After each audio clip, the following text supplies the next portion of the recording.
ये संकेत माता लक्ष्मी के आने के तो नहीं हो सकते प्रभु। तो फिर ये कौन आ रहा है प्रभु?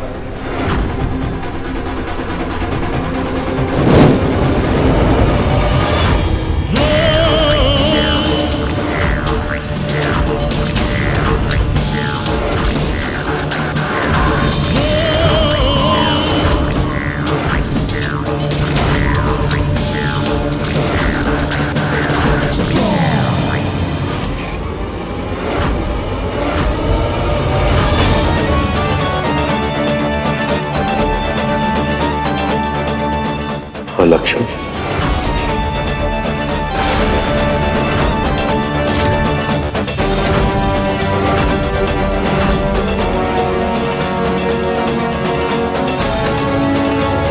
अलक्ष्मी? अलक्ष्मी माँ लक्ष्मी की बड़ी बहन है, किंतु गुण और स्वभाव से दोनों ही बिल्कुल विपरीत हैं। यदि माँ लक्ष्मी सुख और समृद्धि की जननी है, तो मां लक्ष्मी दुख और दरिद्रता का प्रतीक है।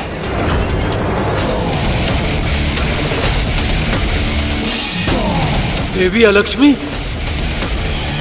हे महादेव, ये तो अनर्थ हो गया। कहीं इनकी दृष्टि मुझ पर न पड़ जाए।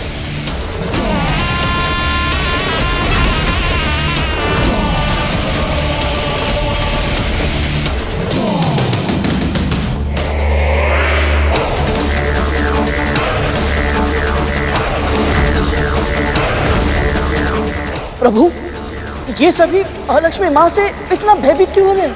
क्योंकि इन्हें भय कि यदि इनके जीवन में देवी अलक्ष्मी की छाया भी पड़ गई तो इनके जीवन में दुख और दरिद्रता छा जाएगी।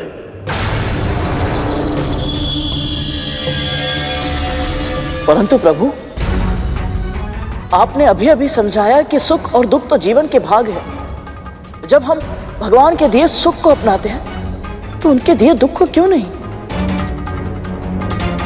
माता अलक्ष्मी जैसी भी है, परंतु है तो मां स्वरूप ही। यदि अलक्ष्मी की दृष्टि हम पर पड़ी तो हम पर विघ्न पहाड़ टूट पड़ेंगे।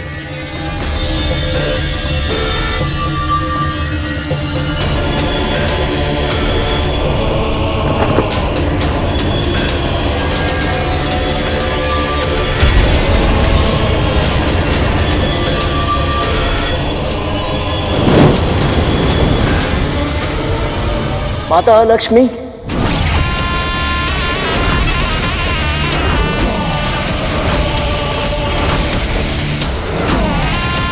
मेरा प्रणाम स्वीकार करें।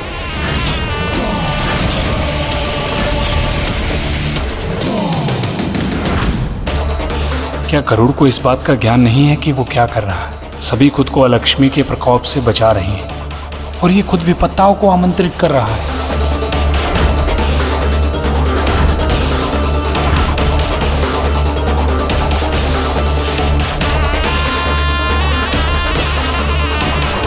मूर्ख, बुद्धू, तुमने अपने पुत्र को केवल संस्कार दिए, बुद्धि नहीं दी है। पर हुआ क्या है बाबा? आप ऐसा क्यों कह रहे हैं? अभी अभी वो कौवा बता के गया कि समंदर मंथन से अलक्ष्मी प्रकट हुई है और तेरे पुत्र ने उनको प्रणाम कर दिया। यदि उसके प्रणाम से वो प्रसन्न हो गई तो तेरे घर में आके निवास करेगी। तू और तेरा परिवार तो कष्टाएगा ही, साथ में मुझे भी न जाने संसार के कितने कष्ट सहने पड़ेंगे। इससे अच्छा तो मैं वन में सुखी था।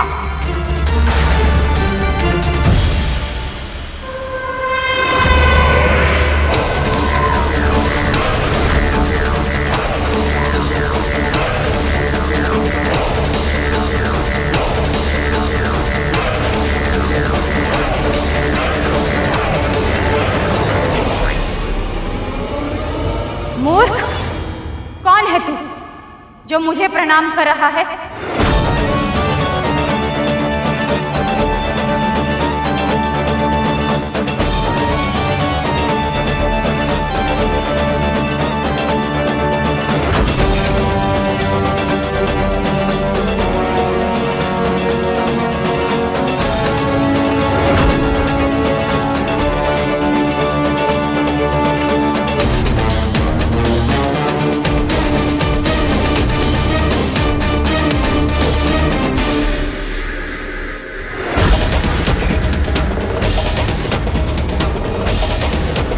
महर्षि कश्यप और मां विंता का छोटा पुत्र गरुड़ हूं मैं मां। मेरा प्रणाम स्वीकार करें। गरुड़,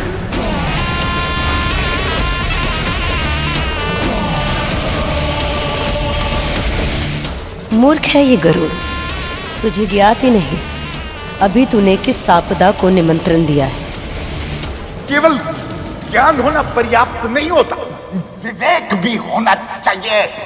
किंतु तेरा पुत्र जब तक किसी संकट में न फंसे उसे शांति नहीं मिलती।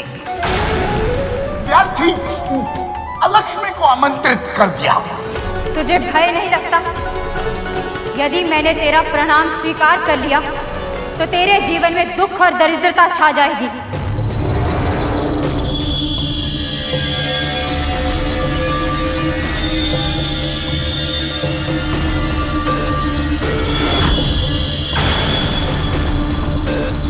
स्वयं को जीवन देने वाली मां को दासी बने देखने से बड़ा दुख और क्या हो सकता है।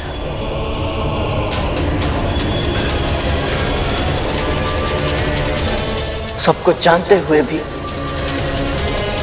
उन्हें मुक्त ना कराने से बड़ी दरिद्रता क्या कुछ और हो सकती है? बाबा, उसके मन में कोई कालिमा नहीं है। अपने पराये का भेद तो उसने सीखा ही नहीं है, इसलिए तो वो माओ के बीच में अंतर नहीं कर पाता। लेकिन तुझे तो अंतर करना पड़ेगा ना। अब यदि उसके कारण आलक्ष्मी तेरे यहाँ निवास करने आ गई तो वो महल देख रही है ना। उस महल की दुर्दशा तेरी इस कुटिया से भी अधिक हो जाएगी। जितने दुख तू अभी भुगत रही है ना, उससे कहीं अधिक दुख तेरी बहन और उसके पुत्रों को भोगना पड़ेगा। और ये दुख वहीं नहीं रुकेगा, तेरा पता पूछते हुए यहां तक आ जाएगा। तुम सब तो कष्ट भोगोगे ही। तुम सबके साथ आज में खून की तरफ मैं भी जाऊंगा।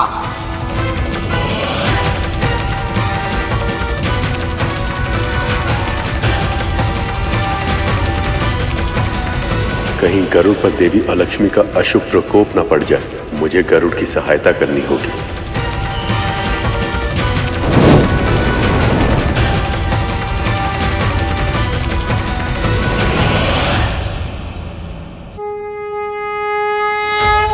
अलक्ष्मी का प्रणाम स्वीकार हो नारायण।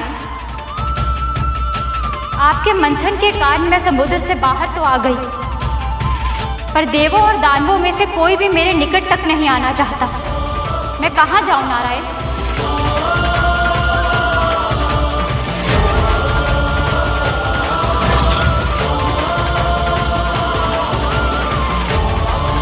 हे नारायण, ऐसा नहीं होने दे सकती मैं। बाबा, आप ही बताइए, देवी अलक्ष्मी को महल में प्रवेश करने से कैसे रोकूं मैं?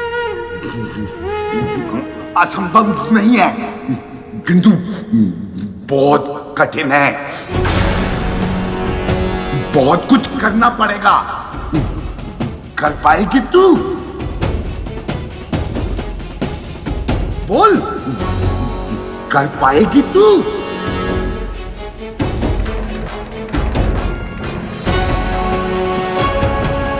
जहां जहां देवी लक्ष्मी का जाना असंभव हो, वो सभी स्थान आपके लिए ही हैं।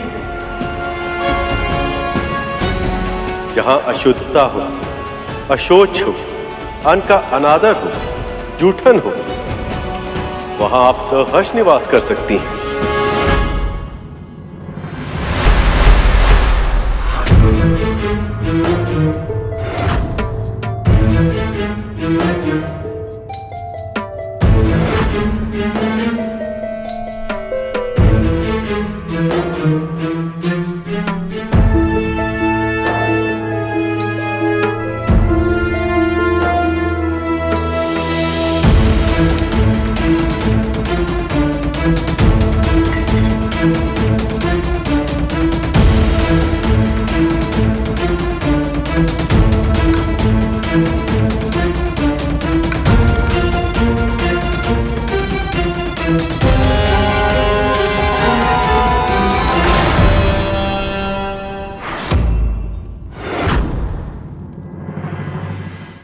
तूने मुझे रोका,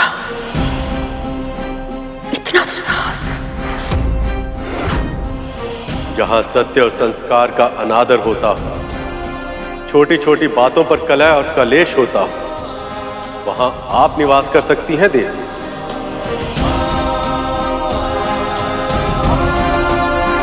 इसे झूठा मत कीजिए महारानी, इससे घर में अलक्ष्मी आ जाएंगी। बुद्धि भ्रष्ट हो गई तेरी, क्या बोले जा रही है?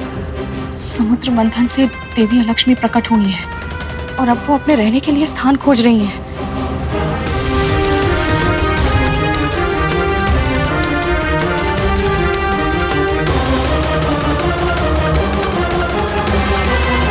तुझे किसने बताया ये? वो बाबा है ना, उन्हें कौवे ने बताया। क्या कह रही है तू? कौन सा कौवा और क्या बताया उसने? वो सब अभी समझाने का समय नहीं है महारानी। सबसे पहले हमें इस पूरे महल को ठीक से स्वच्छ करना होगा। कहीं भी कोई भी ऐसी वस्तु नहीं होनी चाहिए जो दरिद्रता को आकर्षित करे। कितनी अंधविश्वासी हो गई है तू।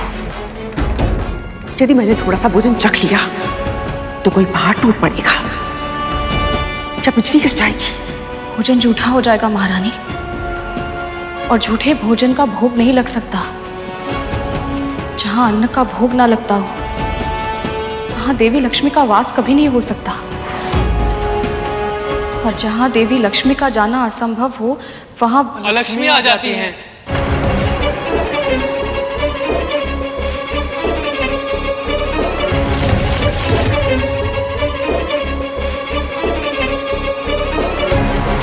जहां अस्वच्छता इतनी हो कि घर में मकड़ी के जाले लग गए, जहां धूल होती हो, वहां आप निवास कर सकती हैं देवी।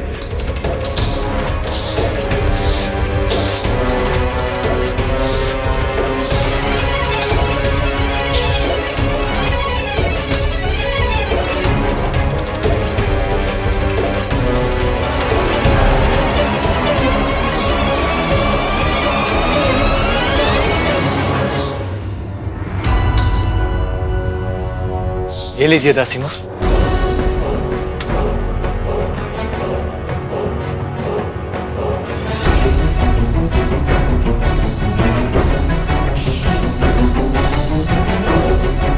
तुम दोनों इसकी सहायता क्यों कर रहे हो? सहायता?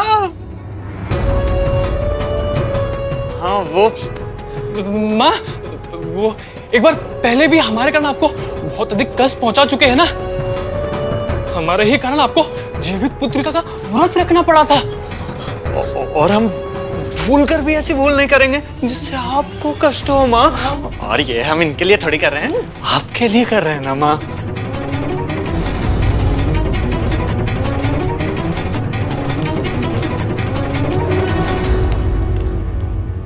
जहां के निवासी पांव धोए बिना आसन पर चढ़ जाते हैं और सदैव अपने पांव हिलाते रहते हैं, वहां भी दरिद्रता आती है। वहां आप निवास कर सकती हैं देवी। मेरे विष का उस बुढ़े पर कोई प्रभाव क्यों नहीं पड़ा? क्या कारण हो सकता है इसका? ऐसे पांव हिलाने से भी दरिद्रता आती है।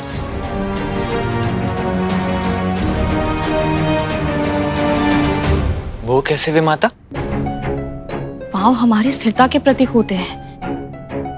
यदि हम ऐसे लेटकर पांव हिलाते हैं तो इससे हमारी स्थिरता समाप्त होती है और हम अस्थिर होते जाते हैं, और ये हमारे अस्तित्व के लिए संकट बन जाता है। इसी तरह यदि गंदे पांवों के साथ विश्राम किया जाए तो बुरे स्वप्न आते हैं।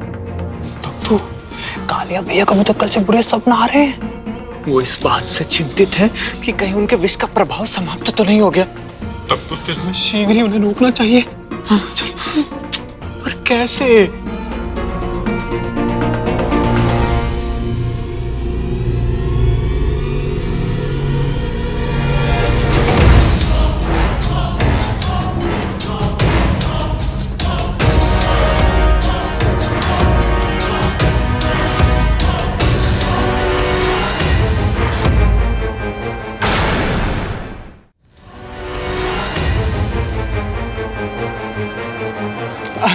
आपने उस मुर्गे को पकड़ने में इतना श्रम किया, थक गए होंगे ना? इसलिए सोचा मैं आपके पाँव दबा दूं, आपको अच्छा लगेगा। अचानक से इतनी सेवा? नहीं नहीं, कुछ दिनों से सिर्फ अच्छा अच्छा करने का ही मन हो रहा है, तो इसलिए। ठीक है, फिर अच्छे से पैर दबाओ।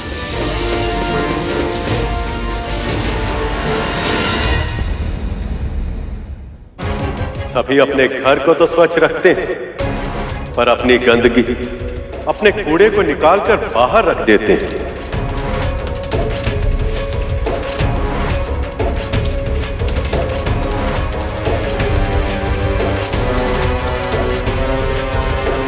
जहां आसपास का वातावरण स्वच्छ ना हो, वहां रोग, दुख और दरिद्रता पहुंच जाते हैं।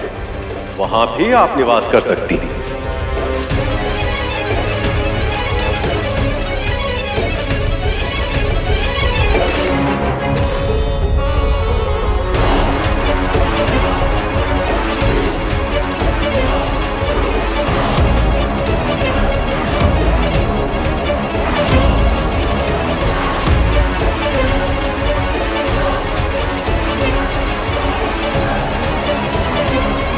ये महल तो स्वच्छ है, यहाँ सुंदर रंगोली भी बन रही है, सुगंध और शुद्धता भी है। यहाँ के वातावरण में एक शुभ ऊर्जा का वास है। मैं यहाँ नहीं रह सकती।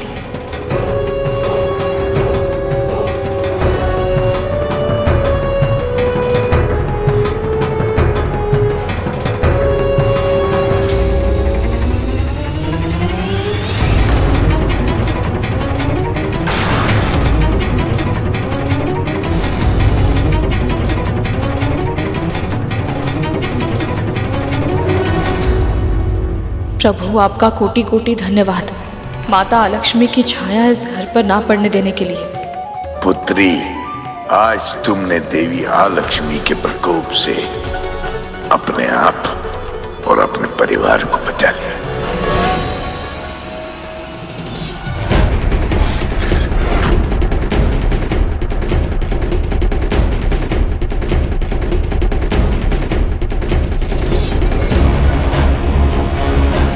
तुझे क्या हुआ? कुछ नहीं माँ, बस यही सोच रहा था कि आपको लेके सभी के मन में कितना भ्रम है। किसी ने आपको कभी समझने का प्रयास ही नहीं किया। आपका स्वभाव तनिक कठोर अवश्य है, परंतु आप हम सभी को प्रेम भी करती हैं। आप अपनी संतानों को और अधिक उत्तम बनने के लिए, अच्छा बनने के लिए प्रेरित करती हैं, और इस तरह आप उनके जीवन में सुख और प्रसन्नता भर देती है। बहुत प्रशंसा कर रहा है, परंतु मैं अच्छी तरह से जानती हूँ कि उनकी दृष्टि में मैं क्या हूँ। ये सब क्या सोचते हैं मेरे बारे में? ऐसा नहीं है माँ। अच्छा, तू समुद्र के भीतर आया था ना, लक्ष्मी से भी मिला था। अब तू ही बता, वो अधिक सुंदर है या मैं?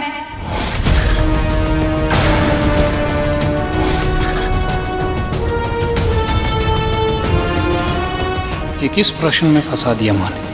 जब भी कोई स्त्री ऐसा प्रश्न पूछती है तो बड़े से बड़े ज्ञानी सही उत्तर नहीं दे पाते। यदि गरुड़ के उत्तर से माँ रुष्ट हो गई तो पता नहीं क्या होगा।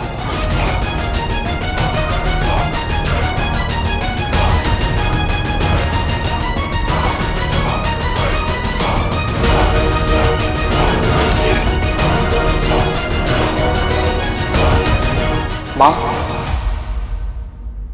माता लक्ष्मी आते हुए अच्छी लगती है और आप जाते हुए।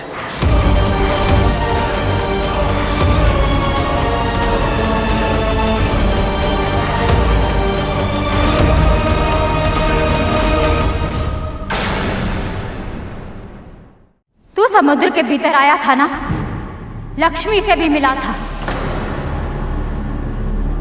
तब तू ही बता, वो अधिक सुंदर है या मैं?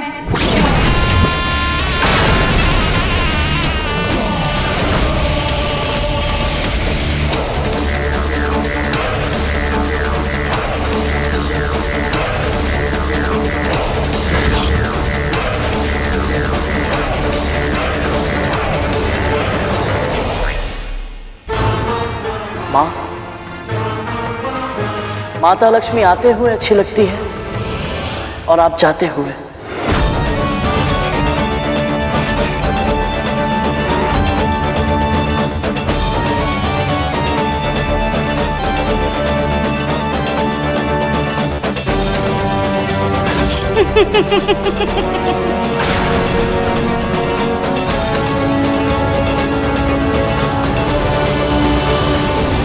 मुझे तेरा उत्तर अच्छा लगा।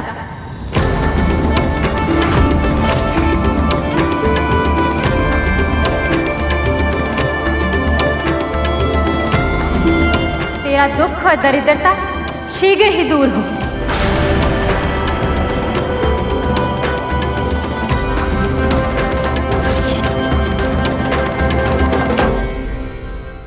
परिस्थितियां कितनी भी कठिन क्यों ना हो, ये इतनी आसानी से बच कैसे जाता है।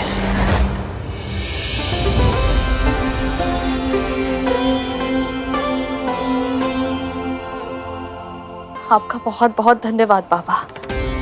आज आपने मेरी और मेरे परिवार की रक्षा कर ली। बड़ी विचित्र प्राणी है तुम। अब तुम लक्ष्मी चली गई, अब क्यों अश्रु बहा रही है? हाँ बाबा, पर ये सब आपके बिना संभव नहीं हो पाता। आप भले ही कितने ही कठोर बन जाएं, कितने ही कटु वचन कह लें, सत्य तो ये है आज आपने मुझे और मेरे परिवार को बचा लिया। मैं आपकी आभारी हूँ बाबा। तुम कहना क्या चाहती है? जानते हैं बाबा, पहले जब जब मेरा पुत्र मुझसे दूर जाता था, मुझे सदैव विचित्र सा भय लगा रहता था। आशंका की छाव में बीतता था मेरा जीवन। उसके बिना एक क्षण भी मेरे मन को शांति नहीं मिलती थी। पर इस बार आपके यहाँ होने से मुझे वैसा अकेलापन अनुभव नहीं हो रहा। ऐसा लग रहा है जैसे मेरा कोई अपना मेरे साथ है। बस अपना बोलकर संबंधी बनाने की आवश्यकता नहीं है। मुझे रिश्ते नाते मुंह पसंद नहीं है, तभी तो मैं अकेला मन में वास करता हूं। अब क्या बातों से ही मेरा पेट भरेगी? क्या भूख लगी है? कुछ खाने को ला। अभी लाई बाबा।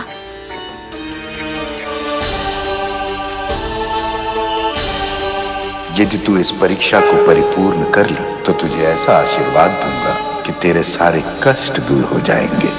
प्रभु, निवास के लिए स्थान मुझे कहीं ना कहीं मिल ही जाएगा, पर हर स्त्री की तरह मेरा भी एक स्वप्न है कि मुझे भी कोई जीवन साथी मिले, कोई हो जिसे मैं अपना सकूं और जो मुझे अपना ले पूरे मन के साथ।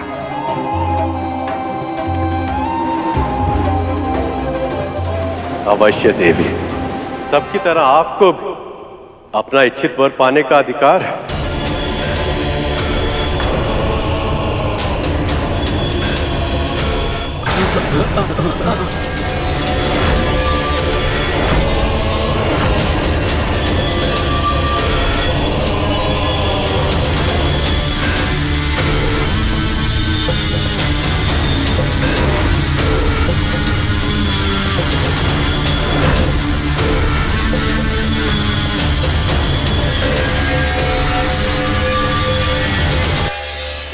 कोई भी मेरे गुण दोषों के साथ मुझे स्वीकार करने के लिए तैयार नहीं है नारायण, इसलिए मैं आपका आवाहन करती हूँ कि आप मुझे स्वीकार करेंगे, आप मुझे स्वीकार करेंगे, मुझे स्वीकार करेंगे।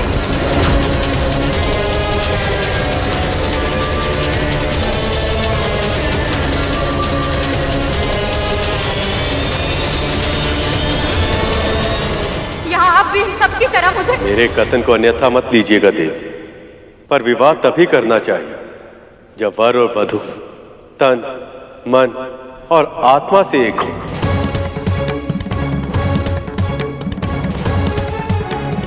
पर मैं तो देवी लक्ष्मी की प्रतीक्षा कर रहा हूं।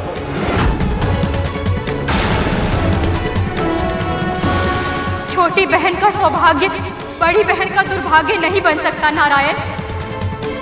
मुझे भी ऐसा ही वर चाहिए जिसमें आपका अंश हो। मैं आपकी ये इच्छा पूर्ण करने में असमर्थ हूं देवी, पर मैं आपको दिव्य दृष्टि का वरदान अवश्य दूंगा, जिसकी सहायता से आप अपने लिए योग्य और उपयुक्त वर ढूंढ पाएं।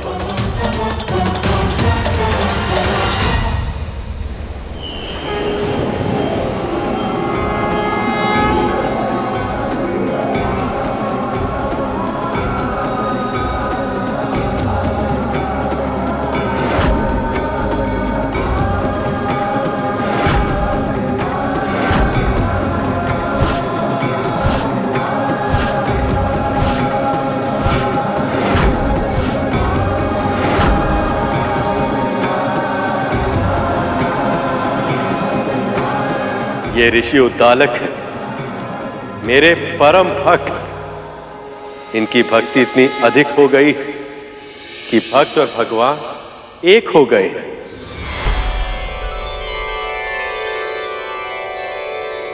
ये मुझे स्वीकार है नारायण।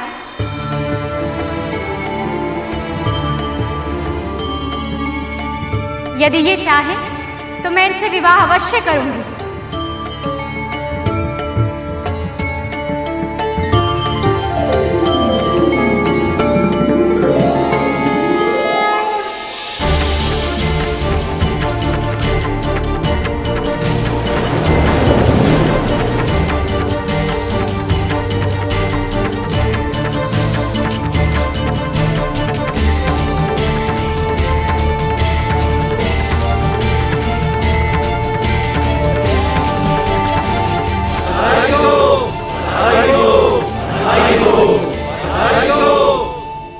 आपका जीवन शुभमय हो लक्ष्मी।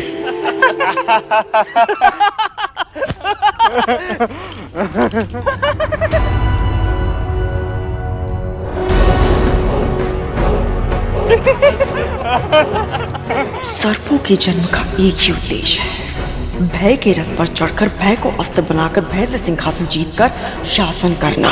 पर यहाँ तो उल्टी गंगा बह रही है। विष धारण करने वाले यदि कोमल स्वभाव अपना लेंगे, ऐसे हास परिहास में समय व्यर्थ करेंगे तो युद्ध कैसे कर पाएंगे? कैसे जीतेंगे अपने शत्रु से?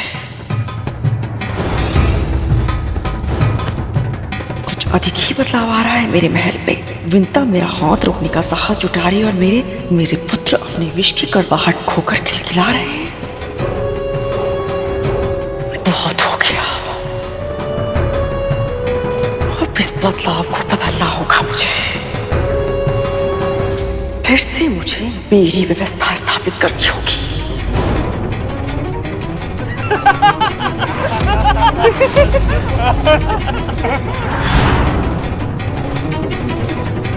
प्रभु आपकी कृपा से मंथन फिर से आरंभ हो गया।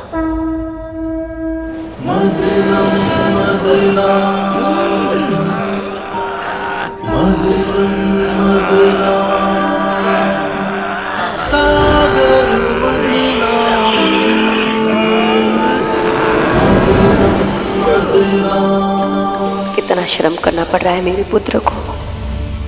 वासुकी का भयानक विष तक सहन करना पड़ रहा है। पर यदि इस मंथन से उन्हें कोई लाभ नहीं हुआ तो?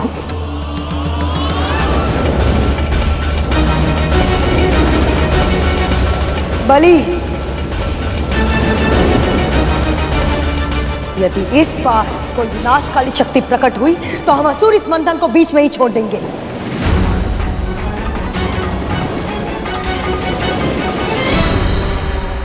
हलाहल और लक्ष्मी से तो बच गए, लेकिन इसका अर्थ ये नहीं कि मैं और मेरे पुत्र अपने प्राण बार बार संकट में डालें। संकटों से जूझे बिना समस्याओं के समाधान नहीं मिलते दीदी। जोखिम उठाए बिना किसी भी प्रकार के पुरस्कार का मिलना असंभव है। ये तो तुम समझती हो ना दीदी। धैर्य रखिए देवी। संसार में दुखों का अंधेरा कितना भी गहरा क्यों ना हो, सुख का सवेरा अवश्य ही होता है। मेरा पूरा विश्वास है इस बार कुछ कल्याणकारी ही निकलेगा। नारायण नारायण।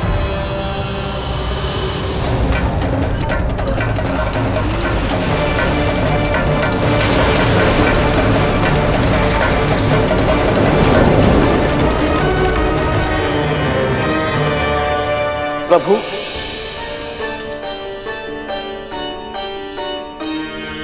हो सकता है अब माता लक्ष्मी प्रकट हो। सही कह रहे हो गरुड़। जब अलक्ष्मी मां आ चुकी हैं, तो अब मां लक्ष्मी के आने में अधिक विलंब नहीं होना चाहिए, है ना प्रभु?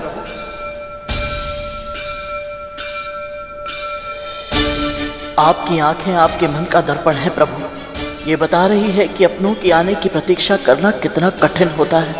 मेरी माँ भी ऐसे ही मेरी प्रतीक्षा कर रही होंगी। एक बार माता लक्ष्मी आ जाए तो कुछ देर के लिए मैं अपनी माँ के दर्शन कराऊंगा। मेरे बिना वो न जाने कैसी होंगी।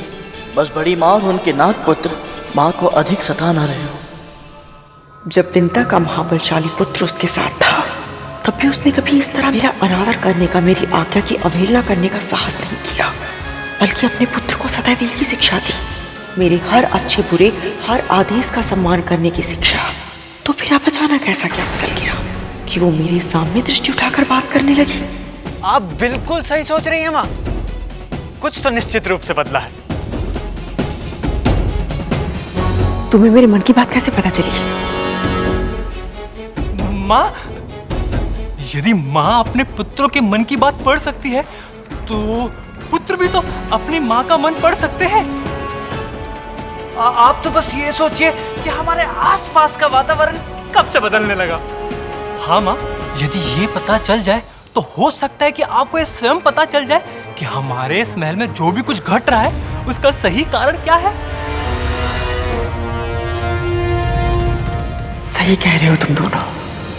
आपको जो दंड देना है मुझे दे दीजिए, पर उन बाबा को जाने के लिए नहीं कह सकती मैं। अब बताएगी भी? बात क्या है? बाबा को पौष्टिक आहार चाहिए महारानी। उस बुढ़े में अवश्य ही कुछ बात है। जब से वो आया है, इस विंता का मनोबल भी बढ़ गया है, और हम सब मिलकर भी उसे कुटिया से बाहर नहीं निकाल पा रहे हैं। क्या हुआ? फेंक दिया उस बूढ़े को बाहर? उसे महल से बाहर फेंकना तो दूर की बात है माँ, हम दोनों उस मायावी के आसपास भी नहीं पहुंच पा रहे माँ। जब से उस बुढ़े ने इस महल में प्रवेश किया है, तब से ही सारी गड़बड़ चल रही है। कुछ दिन पहले मुझे भी एक तीव्र झटका लगा था। अवश्य वो बुढ़ा सारी समस्या की जड़ है। समस्या की जड़? नहीं नहीं माँ, वो तो समाधान।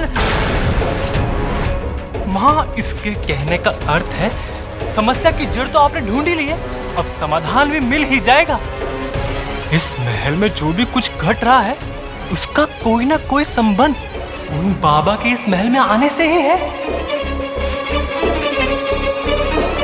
विंता ऐसे ही किसी को मार्ग से उठाकर अपनी कुटिया में नहीं लाएगी, और जितना यत्न के साथ वो उसकी सेवा कर रही है,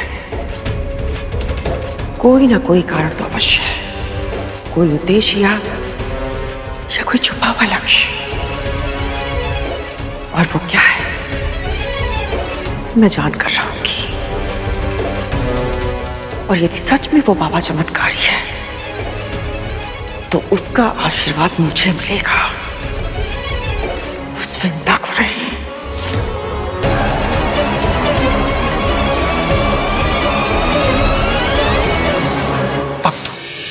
माँ कब बदलेंगी?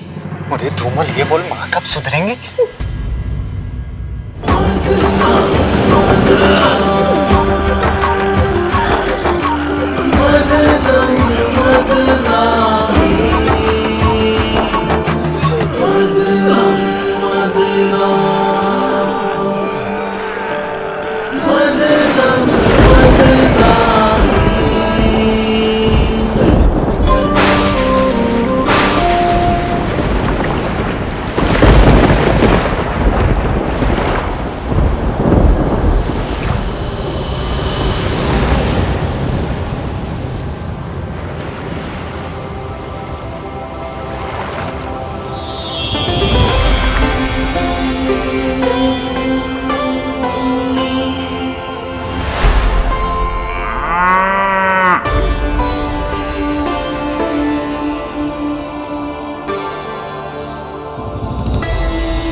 प्रणाम स्वीकार करें माँ।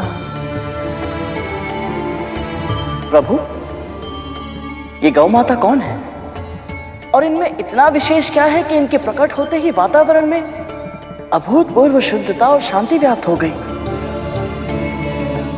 ये कामधेनु है, गायों में सर्वश्रेष्ठ, पराशक्ति, आदि शक्ति, परम चेतना। ये चिरायु है और जन्मी और सबसे महान है। उन मां ललिता ने संसार के कल्याण के लिए इस दिव्य कामधेनु गाय के रूप में अपना सर्वसुलभ चैतन्य रूप प्रकट किया है।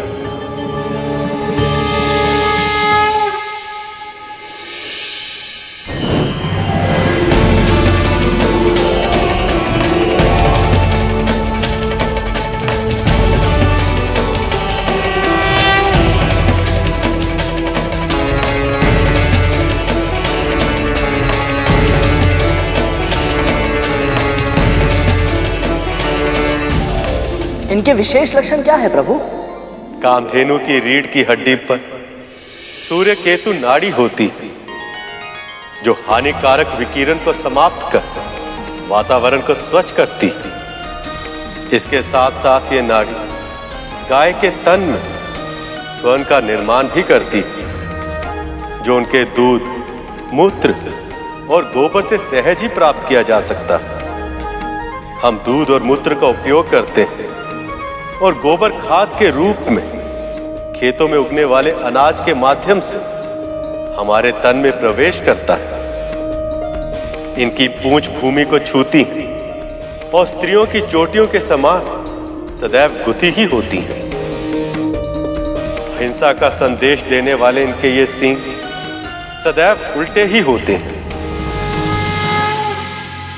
और इनकी आंखों से प्रतिपल प्रतिक्षण आंसू बहते ही रहते हैं, जो करुणा का प्रतीक होते हैं। कामधेनु की अस्थियों में पर्वत और मज्जा में यज्ञ स्थित होते हैं और इनके चारों थनों में 4 महासमुद्र होते हैं।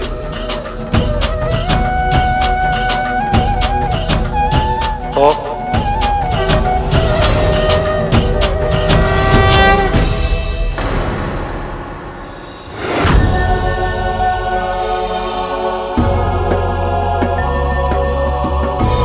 प्रभु,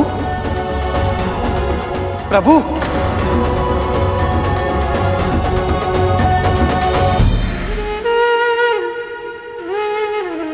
क्या हुआ प्रभु? आप अचानक कितने भावुक क्यों हो गए? नारायण भावुक इसीलिए हो गए क्योंकि कामधेनु के पिछले भाग में देवी लक्ष्मी का वास होता है।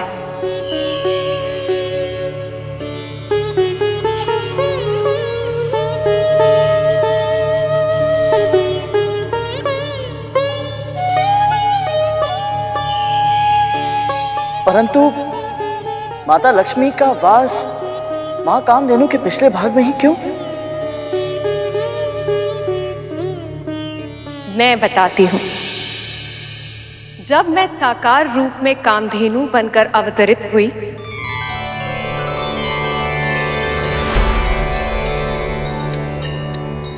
तब सभी देवी देवता मुझ में स्थान ग्रहण करने आए।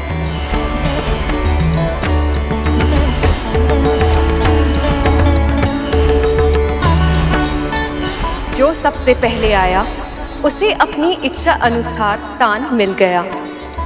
मेरे इस कामधेनु अवतार के सींगों के जड़ों में सदैव प्रजापति ब्रह्मा और महाविष्णु प्रतिष्ठित होते हैं। सींगों के अग्र भाग में सभी चराचर और तीर्थ स्थित हैं।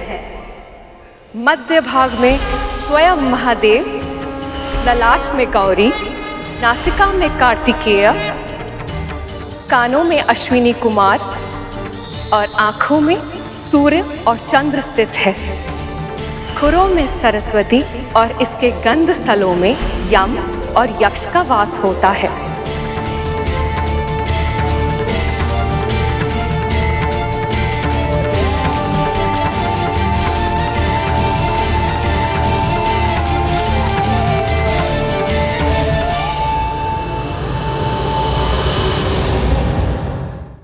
परंतु माता लक्ष्मी का वास मां कामधेनु के पिछले भाग में ही क्यों?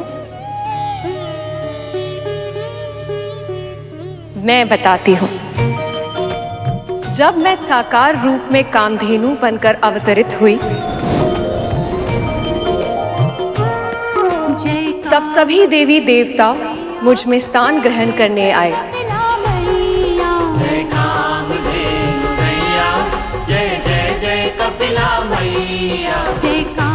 जो सबसे पहले आया उसे अपनी इच्छा अनुसार स्थान मिल गया। मेरे इस कामधेनु अवतार के सींगों के जड़ों में सदैव प्रजापति ब्रह्मा और महाविष्णु प्रतिष्ठित होते हैं। सींगों के अग्र भाग में सभी चराचर और तीर्थ स्थित हैं। मध्य भाग में स्वयं महादेव, ललाट में गौरी, नासिका में कार्तिकेय और आँखों में सूर्य और चंद्र स्थित है। खुरों में सरस्वती और इसके गंध स्थलों में यम और यक्ष का वास होता है।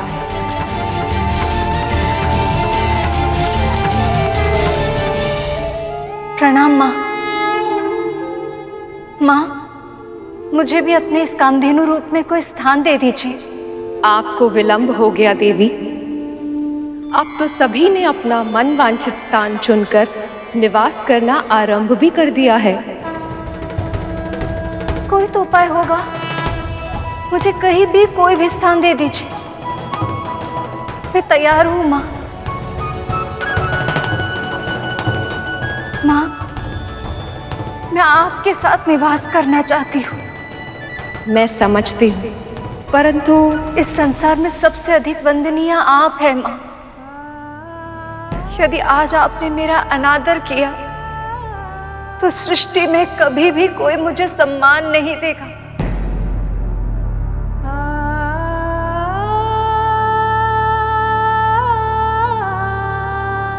मेरी विनती स्वीकार करें माँ। मुझे स्वीकार है देवी। आज से आप मेरे पृष्ठभाग में निवास करेंगी। मेरे मूत्र और गोबर को भी शुभ माना जाता है और अब आपके निवास के कारण ये मनुष्यों के लिए और भी अधिक हितकारी होगा।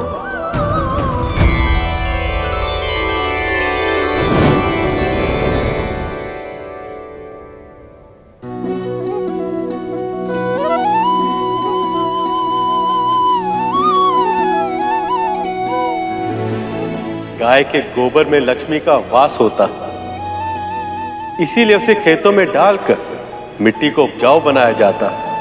घर की दीवारों में उसका लेप लगाकर उन्हें स्वच्छ बनाया जाता है और चौके में चूल्हे में डालकर उसे शुद्ध किया जाता है।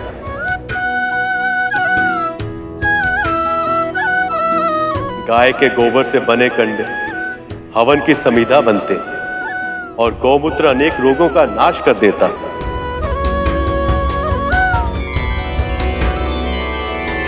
भविष्य में स्वयं मैं भी एक अवतार लूंगा जिसमें ना केवल मुझे गौ सेवा का पुण्य अर्जित होगा, बल्कि मैं माखन चोर भी कहलाऊंगा।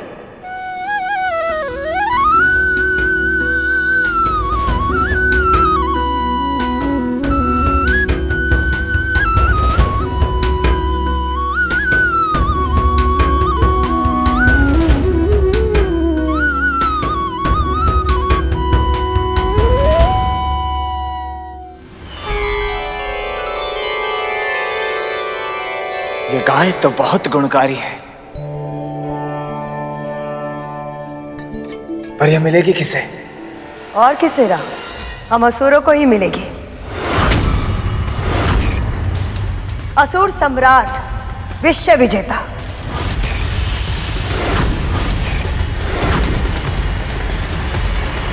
जो स्वर्ग पे राज करता है, ऐसे दिव्य गाय का अधिकार सिर्फ उन्हीं को मिलना चाहिए।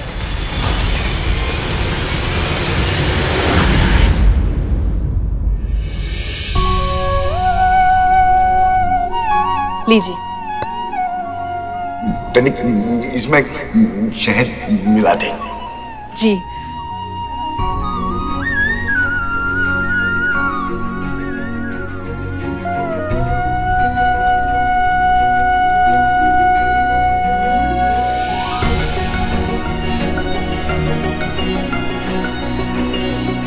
लीजिए।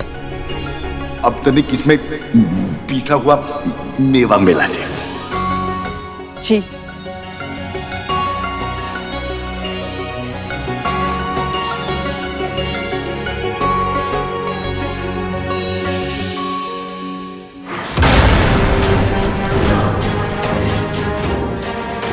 स्वयं तो मेरी दया पर जीवित रहती है, इस बुड्ढे की राजसी इच्छाएं तो ऐसे पूरी कर रही है जैसे दासी नहीं महारानी हो।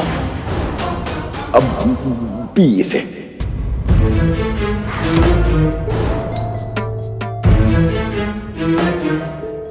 एक बार बोला तो सुनाई नहीं देता क्या? मैंने कहा पी इसे।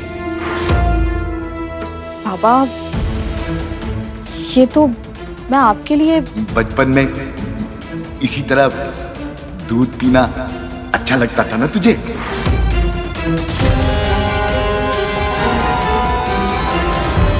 ये नहीं कैसे पता? अब मुझे घूर क्या रही है? P P.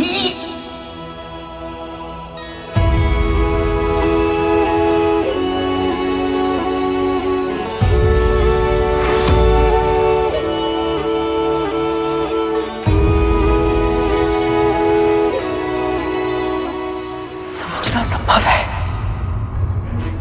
कौन किसकी सेवा कर रहा है।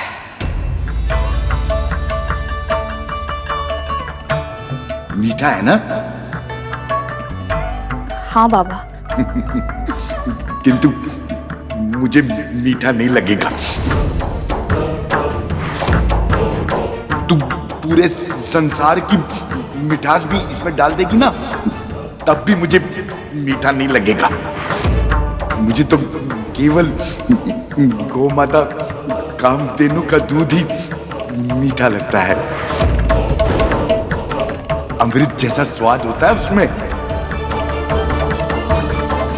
ये बुड्ढा विंता से अमृत के बारे में चर्चा क्यों कर रहा है?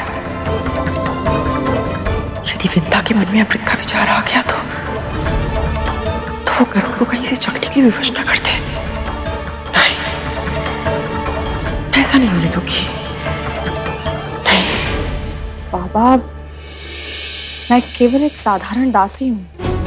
गौ माता कामधेनु जैसी दिव्य गाय का दूध मैं कहाँ से? तू ही कहती है ना कि ढूंढने से तेरे नारायण भी मिल जाते हैं,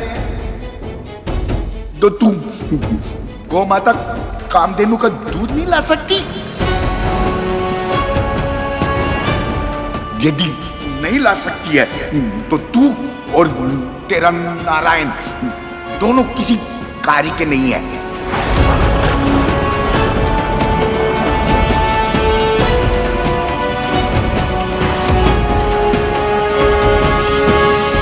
दूध भी मुझे मिलेगा और इस बुड्ढे का आशीर्वाद भी। क्षमा कीजिए दिति मां, महाराज बलि यदि एक बार जीत गए हैं तो इसका अर्थ ये नहीं कि संसार की सभी संपदाएं उन्हें ही प्राप्त होंगी। समुद्र मंथन के रत्न उन्हें ही मिलेंगे जो उसके योग्य हो। युवराज, इस योग्यता का निर्णय किस आधार पर किया तुमने? निर्णय कोई भी हो महाराज, इन देवताओं का आधार केवल छल है। ये दिव्य गाय इन देवताओं को मैं किसी भी मूल्य पे नहीं लेने दूंगा। वज्रांग, ये हमारा अधिकार है और हम अपना अधिकार लेके रहेंगे, चाहे कुछ भी हो जाए।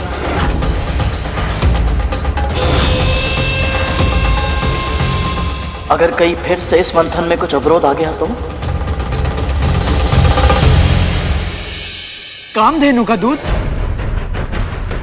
हाँ, उस बुड्ढे के अनुसार कामधेनु का दूध अमृत के समान होता है और वो दूध मुझसे पहले उस विंता को मिल जाए, ऐसा मैं नहीं होने दूंगी, किसी मूल्य पर नहीं। इसलिए जाओ, कुछ भी क्यों ना करना पड़े, मेरे लिए गाय का दूध लेकर आओ। पर माँ, हमको तो ये भी नहीं पता वो गाय मिलेगी कहाँ। नहीं पता है तो पता करो। एक सहस्त्र पुत्रों का वरदान मैंने इसलिए नहीं मांगा था कि उनके होते हुए भी सारी समस्याओं का समाधान मुझे स्वयं करना पड़े। करुण को देखा है, वो कैसे मेरे लिए सूर्य पुष्प लेकर आया था। इसलिए तुम लोग जाओ और मेरे लिए गाय का दूध लेकर आओ। जाओ।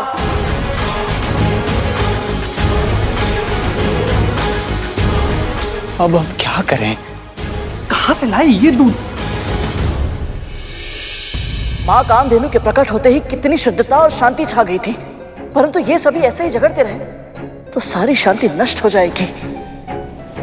इससे पहले कि आप सभी ये निर्णय करें कि ये दिव्य कामधेनु गाय किसे मिलनी चाहिए, आप सभी को ये जान लेना चाहिए कि जो भी इसकी सेवा करेगा वो पूरी तरह से सात्विक हो जाएगा।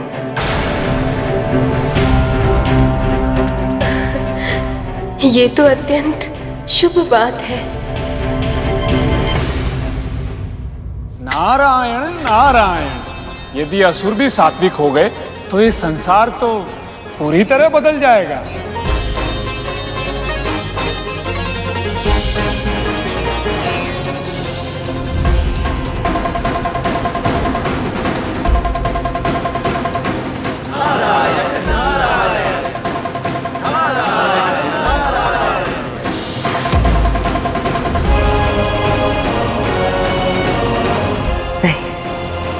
ऐसा नहीं होगा बलि, हम ये कामधेनु ग्रहण नहीं कर सकते।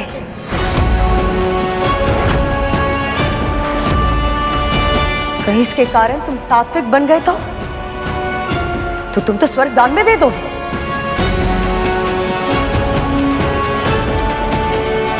प्रभु की युक्ति काम कर गई, अब गौ माता देवताओं को मिलेगी।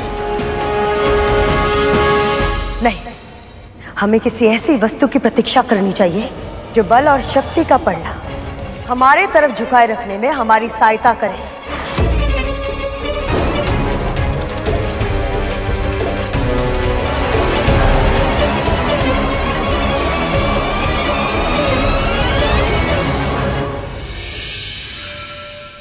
गौ माता की सेवा गौ भक्त करें, इससे उत्तम और क्या हो सकता है।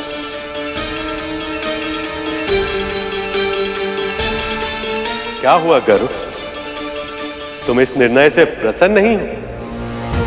मैं इस बात से प्रसन्न हूं प्रभु कि गौ माता उन दुष्ट असुरों के पास नहीं गई जो सबको सताते हैं, जिनकी प्रवृत्ति ही दुष्ट है।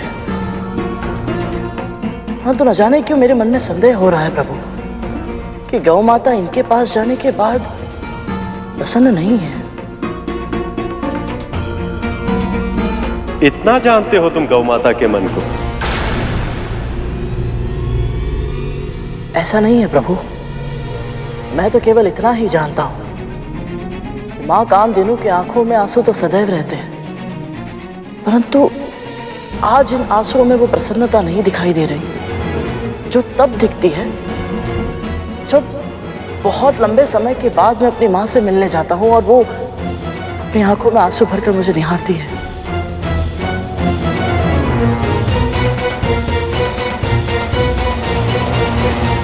माँ कामधेनु कैसे मिलेंगी मुझे?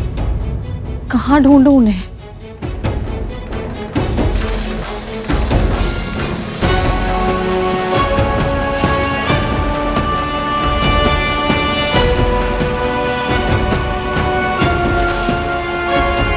ये इतने सारे नाग एक साथ कहाँ जा रहे हैं?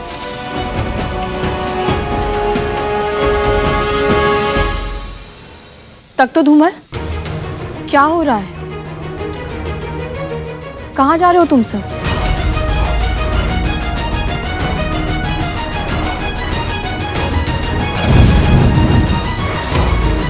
ये दोनों ऐसे लुप्त क्यों हो गए? हे नारायण, अब आप ही कोई मार्ग दिखाइए। बताइए मुझे, मैं माँ कामधेनु के दूध का प्रबंध कैसे करूं? ये केवल मेरी परीक्षा नहीं है, आपकी प्रतिष्ठा भी दांव पर है और मैं आपका अपमान होते हुए नहीं देख सकती। नारायण, सहायता कीजिए मेरी, सहायता कीजिए।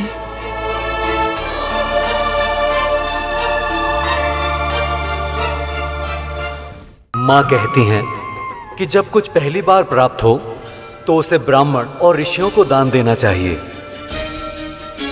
इसलिए हम आपको दान देने आए हैं। आज्ञा दीजिए माँ।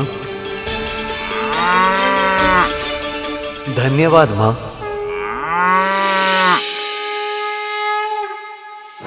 कैसे मूर्ख है ये देवता।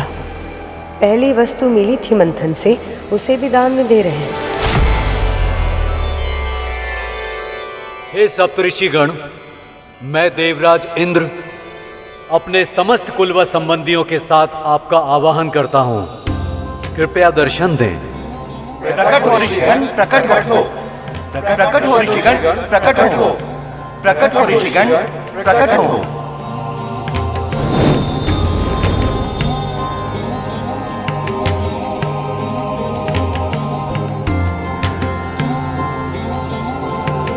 कल्याण।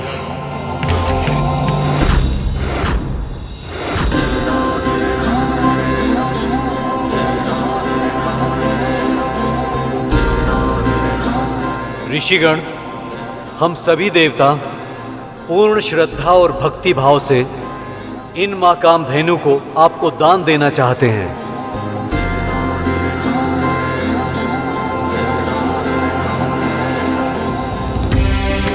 कृपया इन्हें स्वीकार कर हमें कृतार्थ करें। देवराज, प्रभु विष्णु की भक्ति और ऋषियों को दिया हुआ दान कभी व्यर्थ नहीं जाता।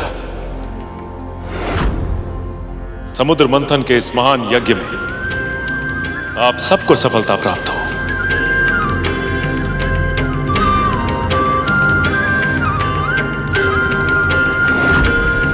ये इंद्र तो बहुत चालाक निकला। गाय माता को दान देकर अमृत प्राप्त करने का मार्ग सरल कर दिया।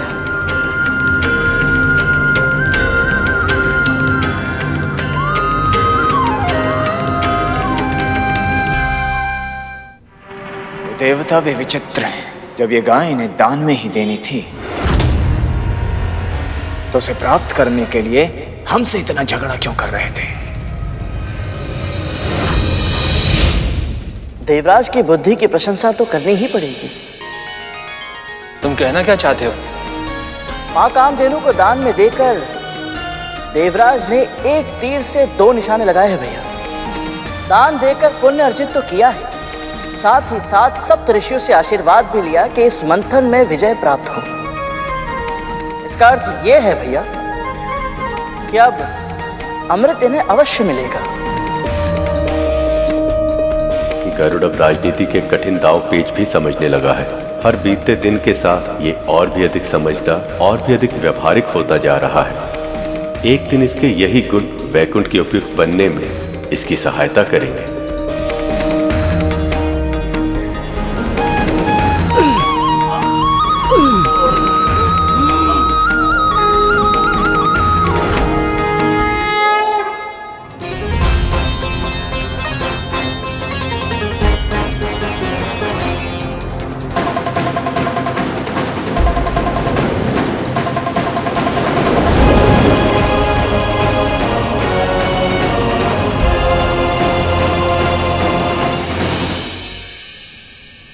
मां कामधेनु के प्रकट होने के बाद से इनका उत्साह बहुत ही अधिक बढ़ गया प्रभु। हाँ प्रभु, इन्हें देखकर ऐसा लग रहा है जैसे ये सब कुछ भूल चुके हैं कि अभी अभी इसी मंथन से हलाहल नाम का राक्षस भी निकला था और अलक्ष्मी मां भी। यही तो इस जीवन का आनंद है। सुख आते ही मनुष्य का मन चंचल हो जाता है और फिर वो अपने सभी दुख भूल जाता है। और ये भी कि ये सुख भी उतना क्षणिक है जितना दुख था।